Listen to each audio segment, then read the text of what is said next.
Hey everybody, welcome back to more Let's Play Pokemon FireRed. This is your captain speaking.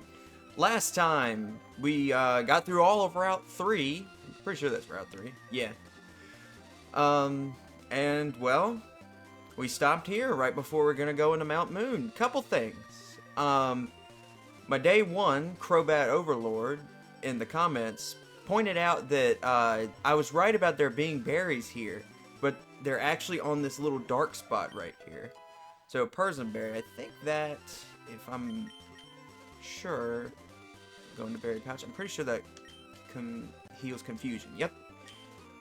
Luckily, we haven't really had to deal with that status effect yet. Also, I realized, I bought Magikarp last episode. And I didn't even show what it looks like, in case anybody didn't know. So, here it is. You know, we're not going to use him, but that's what I paid 500 Pokédollars for. I leveled up Prolapse a little bit off screen, just to catch him up with onions. And I also happened to catch a Nidoran.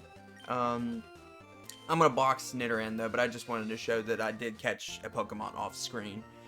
And today, we're going to be getting through the entirety of Mount Moon.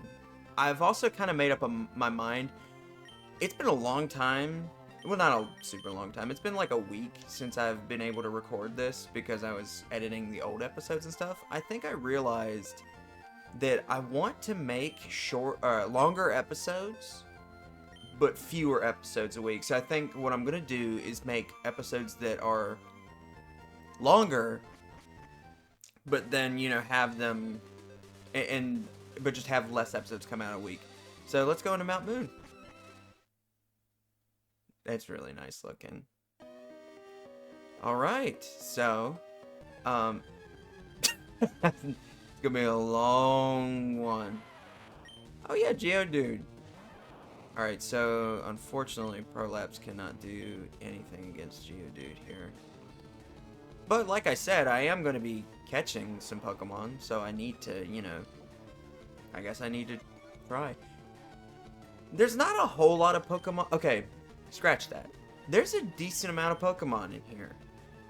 Obviously there's Geodude.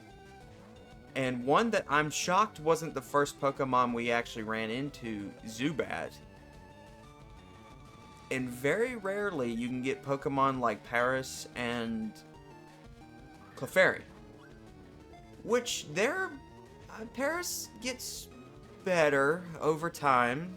He's not exactly great at this point, just because, well, you know, it's before the physical special split, and a lot of its moves just are not great. Okay, we're killing Geodude. We're killing Geodude. I'm not wasting every Pokeball I bought for this.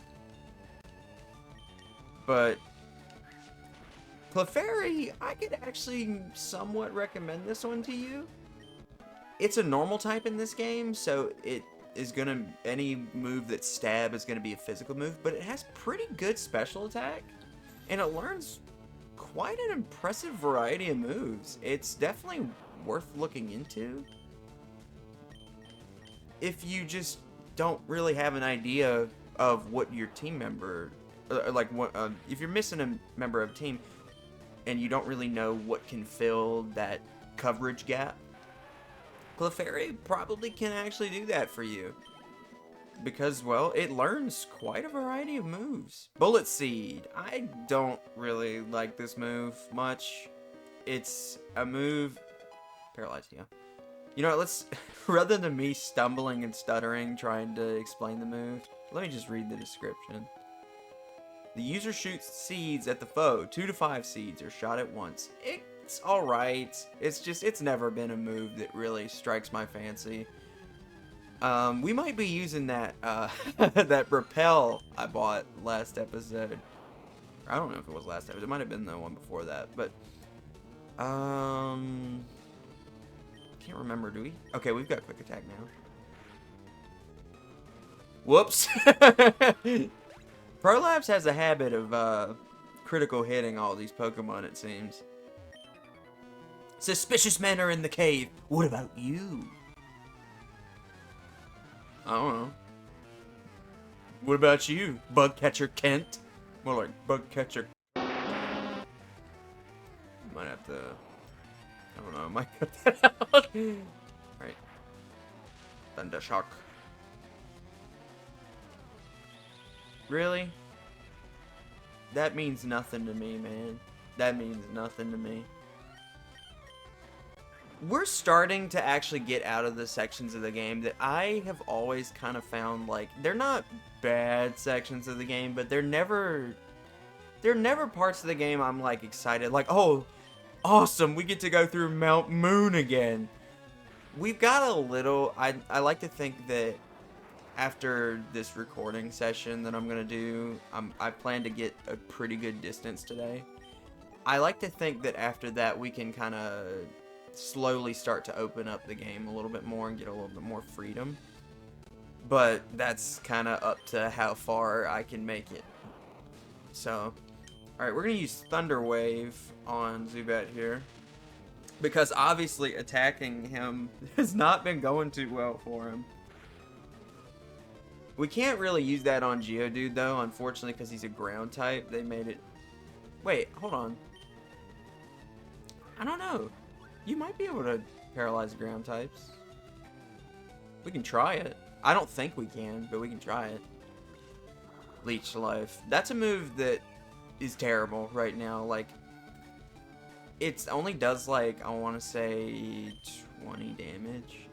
And it's really not worth your time. Like, I had it on a Venomoth that I used on a team one time, and that was just because I wanted a bug move for him to have. And it was alright, but it wasn't great. There's not a lot of great bug-type moves this early on in the franchise. There's a few. Silverwind comes to mind. That one's pretty okay at this point, but it still only does like 60, I think. Fury Cutter is one that I think is alright. There's Clefairy. But it's a move that you have to, like, use multiple times. It starts out at, like, 10 power, I want to say, and then, like, it does more each time. But I like to set it up with, at least in this, I like to set it up with a Swords Dance, a move that buffs my attack, and then that way I'm doing a little bit more damage to make up for the fact that this move on the first turn is not going to do a lot. If you heard that jingle, it's my cat. She just jumped up on her little tower. Oh, awesome. Thank you. I'm not really actually expecting to catch most of the Pokemon. Okay, I was expecting to catch at least Geodude and Zubat. But I wasn't expecting to run into Clefairy because it's actually not the most common thing. Like I said, it is like the rarest encounter in here. So if I don't happen to run into it, I might try to get it off screen, but I'm not worried about it. Encore. I kind of forget about that move sometimes. That is a move that is super, super situational, but if you can find a good utilization for it, then be my guest. Double Team. This move buffs evasion. I don't know. Do I want to get rid of Tail Whip? Certainly. We'll get rid of Tail Whip for Double Team. I'm not going to keep Double Team on Pikachu. I don't really like using that move unless it's on a Pokemon like Ninjask. One that's used to buff evasion, then set up to switch into another Pokemon and give them that stat buff. I don't know. It's a move that I only use in very specific situations. Let's put Onions in front. Also, Onions is gonna evolve soon. I don't want to say a number, because if I get my favorite Pokemon's evolution number wrong, I'm gonna be really embarrassed, but... oh wait, we already got into that. You know, I think I do have something I could mention. Let's go ahead and use a Repel here. Just looking at Bulbasaur's color scheme, that kind of gave me an idea of something I could talk about while we're here. Because if it feels like I'm grasping at straws of what to talk about in this episode, it's because we're in Mount Moon, and this is where a lot of my brain power goes to die. Like, I don't hate this part of the game at all. It's actually kind of fun mainly just because it's nothing but battles, but it gets a little bit more tedious when you're running out of repels and stuff. But, oh, man, I'm just, it's so easy to just zone out and do this dungeon just because it's kind of long for an early game dungeon, and it's not super fun, and you don't have access but to so many neat Pokemon up to this point. You know what, that's unfair. You actually you get a better selection than a lot of Pokemon games give you, because I think to Pokemon Black and White 2, you know, the first opening areas or whatever, there's a lot of Pokemon to choose from, at least up till Burbank City, I want to say.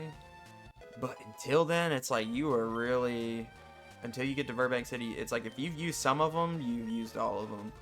Like, the only ones that are really worth it are like Marie, Psyduck, and Riolu, and if after you've used all of them, it gets really boring. So, Poison Powder. Cloud of toxic dust is scattered. It may poison the it's better. We're gonna get rid of Growl because honestly, that is a really pointless move for me to have. Poison Powder. That's pretty good. Oh, Sleep Powder. This is good too. A sleep-inducing dust is scattered in high volume around a foe. I'm gonna get... Should I get rid of Tackle so early? Yeah, I'm gonna get rid of it. Yeah, I'm definitely not gonna keep Poison Powder on Bulbasaur for the entire game, but for now, it's not bad. It'll work. It'll suffice. We're gonna keep Onions out right now. That's what I like about Bulbasaur, is that compared to the other two starter Pokemon, he starts getting a better variety of moves so much sooner. Whereas the other two, they're kind of just stuck with Water Gun and Ember. Okay, Squirtle's not as bad. Like, he'll learn Bite when he turns into Wartortle, and that gives him a little bit more coverage and a little bit more versatility. Whereas Bulbasaur can kind of do anything from the word go. I'm not gonna waste a Vine Whip move here, because I can only use it like 3 more times, so I'm just gonna use Leech Seed instead. Very odd play, but you know what? It'll heal me too. Sorry. But yeah, what I was gonna say before I got sidetracked, which it seems to be a common theme in this series so far, is that ooh, thank you. Is that Bulbasaur's color scheme... Ooh, rare candy. That will raise our Pokemon's level by 1. I recommend you don't use those until you're kind of near the end of the main game and you're kind of doing all your late game training and stuff after your Pokemon have attacked enough Pokemon, and, you know, their EVs and their IVs can no longer be... Maybe not IVs. I'm not a competitive Pokemon player by any means, but I know that, like, near the end of your journey, around like your level 40s and 50s, like items like proteins and calciums will no longer work on your Pokemon because they've gotten all the EVs they can get. You know, I'm sure somebody in the comments could correct me on that, just because I have a very basic understanding of EVs and IVs. I just know that some Pokemon you attack give off points to your stats or whatever. Like, I know the only one I can think of is in Pokemon Emerald. I believe Corphish gives attack EVs, so if you beat up Corphish a bunch, you'll get points going towards your attack stat. Something like that. It is a very complex system, one that I did not Google enough before I randomly accidentally said it. But yes, save your rare candies for a special moment. I wouldn't use them this early on, unless it's just like you're trying to evolve a Pokemon that's taking forever to actually be decent. Like, let's say you're trying to get Dratini at least to Dragonair, because Dratini isn't that great, but Dragonair is pretty decent. Let's say you're having trouble even like keeping it alive long enough to level it up. Then maybe use it like when it's 1 level away, just to save yourself a headache. But don't go using them all willy-nilly. They're not easy to come by. Escape rope. We can use that to just leave the dungeon if we wanted to. I think Is it here? No. I feel like I heard that there was like a moonstone on the northwestern part of the first floor, but I guess... It would probably help that I actually looked on the northwest. This is northeast. I'm gonna save... Do I want to... I was gonna say, do I want to fight that chick? But then Geodude decided my fate for me. Which... You know, let's test the Thunder Wave thing. Yeah, I didn't think so. Alright, well... If we get towards the end of the dungeon and we have not found a Clefairy, I'll waste my resources and catch a Geodude. Hello, lady. Wow, it's way bigger in here than I thought. Yeah, I know. You try to talk for 40 minutes straight in a really boring part of the game. Oddish. Man, I guess we're gonna have to use Prolapse here. Just spam quick attack. I cannot wait to get something that's gonna cover some stuff more. We should get our new team member. I don't know if he'll be in this recording session. My cat is fiddling with something. I don't know if he'll be in this recording session. It'll probably be the next one. But with me doing longer episodes and fewer a week, I'll get to do it sooner. So that'll be exciting. But for now, at least we've got these two. Alright, maybe I can finally actually get to my point. Mount Moon is just draining me, man.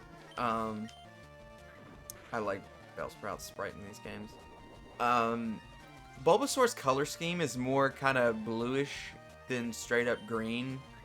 Like, obviously the onion on his back looks the same now, but... Or the bulb. It's a bulb. His name is Bulbasaur. But I've always kind of liked it when Bulbasaur was like slightly more green, like slightly more bluish than he was just straight up green. In the more recent games, like, I still think he's got a great design, but he's one of those Pokemon that, like, I think looks better in his old sprites, where, unless it's like Crystal, where he did look pretty green there. But I don't know. And I like his little party sprite right there, but I don't know. I just always kind of preferred it when Bulbasaur had this color scheme rather than the newer games. Kind of more putting more emphasis on the green parts of him and kind of like, I guess I can't really tell if they like just changed the shade of it or what, but they make him look more green than blue, and I know he's not blue, he's technically a shade of green, but I don't know, I just like this better. He always just looked great in that original sprite. Oh lord. Zubat. This is why I wish I could afford more repels by the time I got here, but I forgot that they're actually pretty expensive early on. Moonstone! That can evolve Nidorino, Nidorina, Clefairy, and Jigglypuff, if you have any of those. But same thing kind of stands with Raichu. If you're going to evolve them, make sure you're actually ready to do that. Because, you know, they're not going to... Ooh. I want to use Bulbasaur some, but I don't want to waste Vine Whip in case I need it. That's the only thing about Vine Whip, is that you can only use it 10 times in this part of the game. Like... I mean, I guess technically I'm right. It is only in this part of the game because you can't get a PowerPoint up at this point, I don't think. But yeah, it's annoying that I can't remember what I was talking about. Oh, I remember what it was.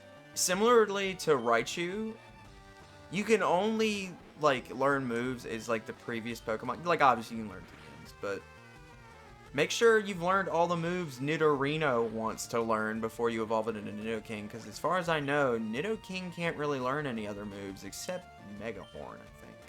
I'm pretty sure he can learn Megahorn, but he'll lose access to a lot of them. I guess a better example would, you know, scratch that. Ignore Nidoking, because I actually think he does learn a few moves when you evolve him into Nidoking. But I know a Pokemon like Clefairy, you're going to want to teach it as much stuff as you actually want it to learn while it's Clefairy, because once it's Clefable, you're not going to be able to teach it anything that's not a TM. It's not like the end of the world or anything, but just keep a mental note of that. But if you're just trying to evolve the Pokemon just to give them a, you know, put a number in your Pokedex, like I am, then... Oh, it is 16. I was thinking it might have been 17 or 18, but I didn't want to be wrong. I get kind of confused because some of the grass types will evolve, like, at varying levels.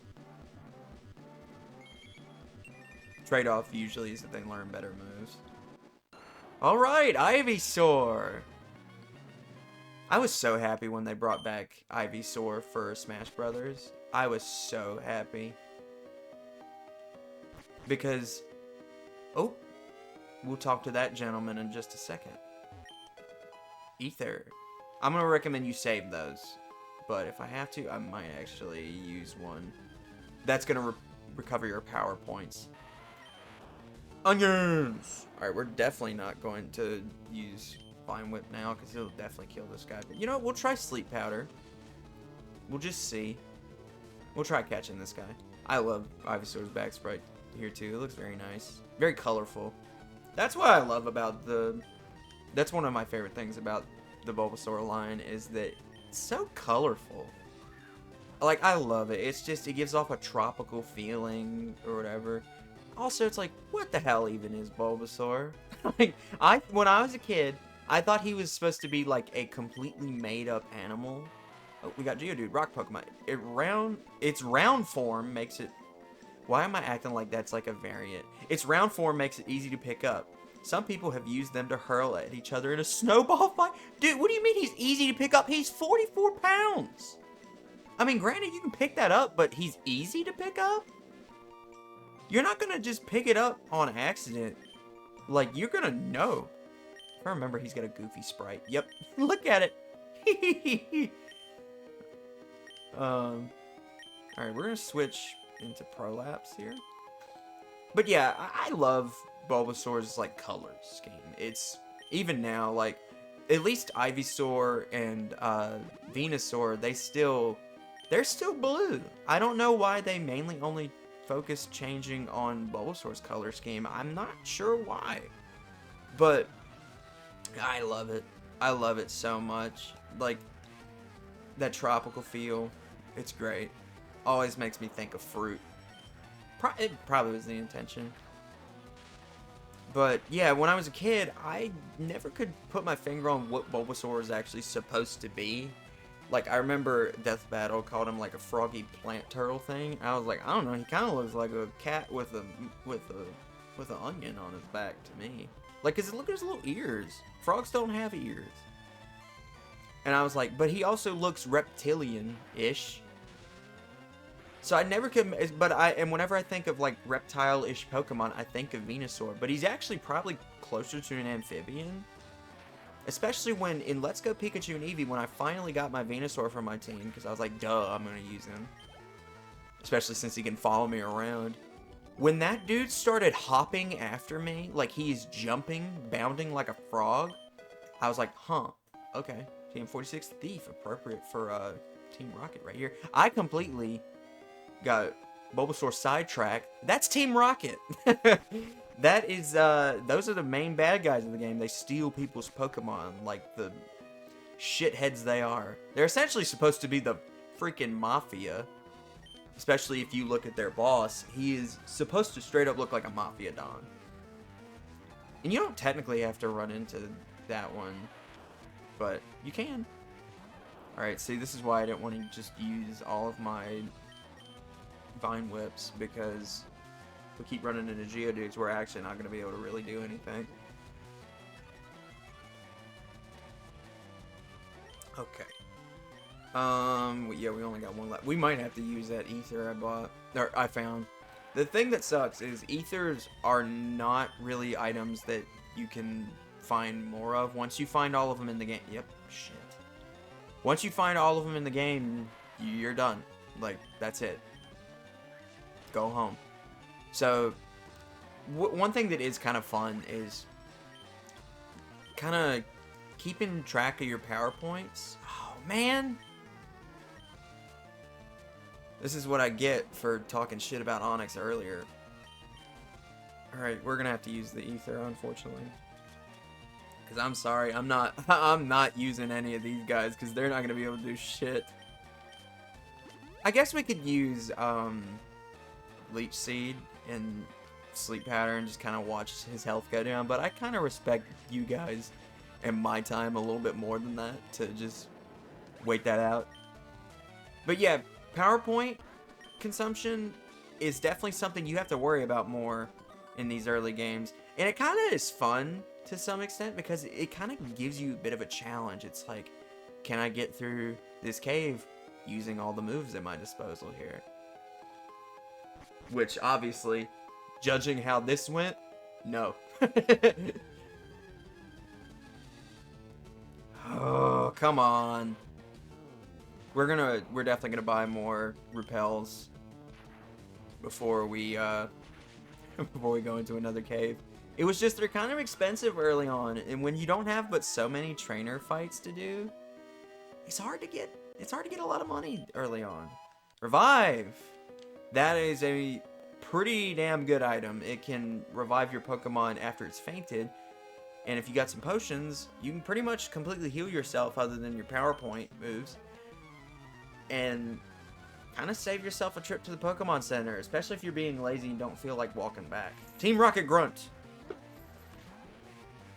I think the first time I saw one of these guys as a kid, I thought his name was Grunt. Like, and I was like, that's an odd name. His name's a sound. Hyperfang. Damn. I didn't actually know Rattata can learn that so early. That's not a bad move. Ooh. That sniff noise is gonna sound great in post. Oh damn it, my attack stat's higher now. I don't like that. Please don't do that. Which I guess it's not the worst thing, because a lot of Pikachu's final moveset that I have planned is gonna have a lot of physical moves, but I still would much rather prefer his special attack be higher. But hopefully it won't make too much of a difference. Alright. Level 17. Now, meanwhile, Onions, his stats I am very happy with. I remember looking up what their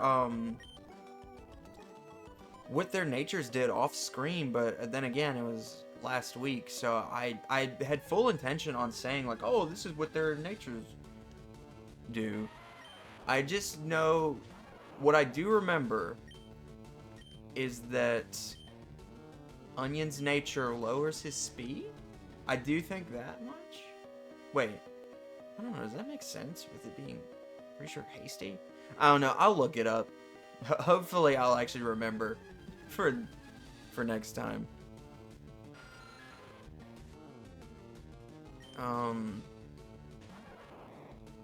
What are you doing, kitty? Oh, okay. We're almost done, I promise. At the very least, it was good for experience. I wanted to walk this way first. We, Team Rocket, shall find the fossils. Reviving Pokemon from them will earn us huge riches. I guess, but at that point, you could kind of be like an archaeologist, and you'd probably get paid pretty good compared to being a petty criminal. Wouldn't that make more sense? I don't know. I've never archaeologized or petty criminalized, so I wouldn't know. Maybe one of them has better... Maybe Team Rocket has good health insurance. I don't know.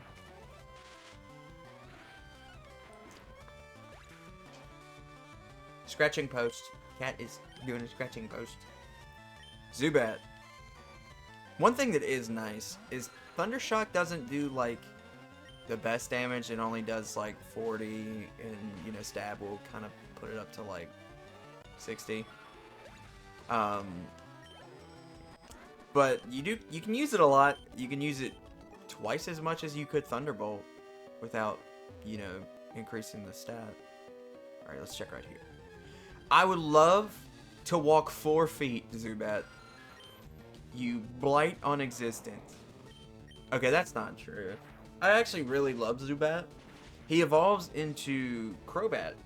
Or he evolves into Golbat, and then with High Friendship will evolve into Crobat, who is one of my favorite Pokemon. I love him. He's fast. He hits pretty hard. For a sweeper, he does a pretty good job. Like, he can stay in the field pretty long because Poison Flying's pretty good. Oh! Paris! Poison Flying's a pretty good coverage. We're gonna use Thunder Wave because I'm gonna say I love Sleep Powder. It's a very good status move, especially if you just want to like cause your Pokemon to do nothing. There is an advantage to just straight don't crit. Thank you. There is an advantage to using Thunder Wave and paralyzing the opposing Pokemon compared to like Sleep Powder. Sleep Powder is good, but the thing is, it can wake up after the second turn, so that's an issue, right? It's harder to deal with. Paralysis cannot go away unless you have like a super specific special move that's going to like, you know, get rid of paralysis. And I don't even think there's any moves like that in this early on in the franchise. There's, well, yeah, no, I can't think of any. It's much more of a pesky move that you have to deal with because it's like it's not going to go away, whereas Sleep can go away on its own. But the difference is, when a Pokemon's asleep, it can't attack. Paralysis, it has a good chance of doing so. But also, paralysis cuts your speed. I don't think it's in half, but it might be in half, I don't know. But it cuts your speed, so it's definitely like, it really kind of depends on what you're trying to do. If you're trying to keep your opposing Pokemon from moving at all, make them go to sleep. Hope you can knock them out in a turn. If not, Thunder Wave. They'll have to deal with it longer, but they might attack you back. Hey, stop! I found these fossils. You're both mine. Okay. My bad, bro. Super Nerd Miguel, you changed hair colors in between. Grimer. This is not a Pokemon we're going to have access to for quite some time. I don't know. I feel like I've heard recently that a lot of people aren't really fans of Grimer. I like him and Muck. They can hit pretty hard, honestly. Uh-oh. Ooh. That could be bad. Prolapse is poisoned. Oh, don't die. Shit. That's not good. We do have that revive. I forgot about that. But, I don't know. Onions might be able to handle this. I especially really like his sprite. He goes, ah! Coughing. Oh, man. Yeah, I guess. You know what? Since this is a required fight, I guess I can struggle a bit rather than, this is boring, cut it out. Like, I'm not gonna do that. Coughing sprite's really funny too, because it seems like he's just like trying to cause everyone a great deal of distress by doing all the toxic gases in the room. He's just going the whole time. It's fast asleep. Faux coughing. Alright. We can use Vine Whip. It's not gonna do a whole lot, but it'll make him go down. That did more than I was expecting it to, actually. Because, you know, him being poison type, he's definitely gonna resist this. But we're whittling him down. I actually don't remember what his third Pokemon is. Oh, come on, man. Coughing and Wheezing are another Pokemon that I really like too. I definitely found them more fun to use like in like Crystal or something as opposed to like using him now. But I don't know, he'd probably be more fun to use now. Especially his new form. But, you know. It's really strange coming up with a moveset for coughing in my opinion. What in the world is my cat doing? Voltorb. We'll actually be able to catch a Voltorb of our own relatively soon. So, granted, Voltorb's not really a Pokemon I would really recommend to you, really at all. We'll each take a fossil. No need being greedy. Alright. You want the Helix fossil? Lord Helix. No. I have never used Omanite or Omastar, and I don't have any plan to anytime soon. They're cool looking Pokemon, but I don't know. I'm not crazy about them. If I'm going to recommend you one, I'm going to recommend you Kabutops. Granted, this is physical special split. Both of them evolved into water rock types. So you would think they don't really learn a lot of good moves that benefit them. But, I don't know, some Pokemon it really doesn't matter if they learn good moves. And from what I can tell, Kabutops still learns pretty decent moves. The thing is that sucks is both of these Pokemon are going to be level 5 when you get them from the fossil restoration machine, which sucks. It makes them a bitch to put on your team, but it is possible. But I would probably save using them until a later game, if I'm being honest. Well, I was just gonna talk to that scientist and see what he had to say, but you had to ruin my day, dude, and for that you will die. But yeah, I've used one of the fossil Pokemon, not in this game. It was not these two, but I did. Far away on Cinnabar Island, there's a Pokemon lab. They do research on regenerating fossils. I actually didn't know he said that. That's cool. It is kind of weird that he just says that and not like a bye or anything. Now I'm thinking about it. There's a lot of Pokemon trainers in this series. They're kind of rude. They don't say bye. They just go, "Oh shit, I lost. Fuck." And that's it. Alright. It's fine. It's fine. I don't think we actually have any more trainer battles at all through here. I don't think so. An antidote. I was planning on using one of those on Prolapse, but instead he had to die. No hidden item there, I guess. Alright. Paris, we already caught you. Your time in the sun is over. Paris can be pretty useful, or Parasect, I guess, because he can learn the move Spore, which is one of the better sleeping moves. But that's not now. Alright, so I'm going to go ahead and give you some advice. Do not hop over this ledge until you've done everything you want to do up to this point, because you're not going to be able to come back this way for a while. TM05, it contains Roar. Not a bad move. It forces your opponent's Pokemon to switch out. It can be very beneficial, especially if they have, given themselves a bunch of stat buffs, and you just don't want to deal with that shit. Get rid of them. Don't have any of it. So these two. A kick of brutal ferocity, packed with destructive power. When you get right down to it, Mega Kick is the ultimate attack. Don't you agree? I'll teach it to your Pokemon. I'm pretty sure the only one that can learn it is Pikachu and maybe Nidoran. Yep, Pikachu. I'm not teaching Mega Kick. It does a decent amount of damage, but I think you can only use it 5 times, and I don't think it's very accurate. But a punch of roaring ferocity, packed with destructive power. When the chips are down, Mega Punch is the ultimate attack. You agree, yes? Now let me teach it to your Pokemon. I'm gonna at least humor this guy. Oh, Geodude can learn it. I mean, yeah, he is just like a rock with fists, so 80, 85. You know what? I'm not going to teach him Mega Punch because I'm kind of wanting to keep Quick Attack for now. But there might be some reason for me to teach another Pokemon one of those 2 moves. I don't know for sure yet. Actually, now I'm thinking about it, no, I'm not teaching my other team member that I'm thinking of. I'm not teaching him Mega Punch. I've got way more better options for it in this. I was gonna say I didn't necessarily need to teach Pikachu Mega Punch because he'll learn a move called Slam.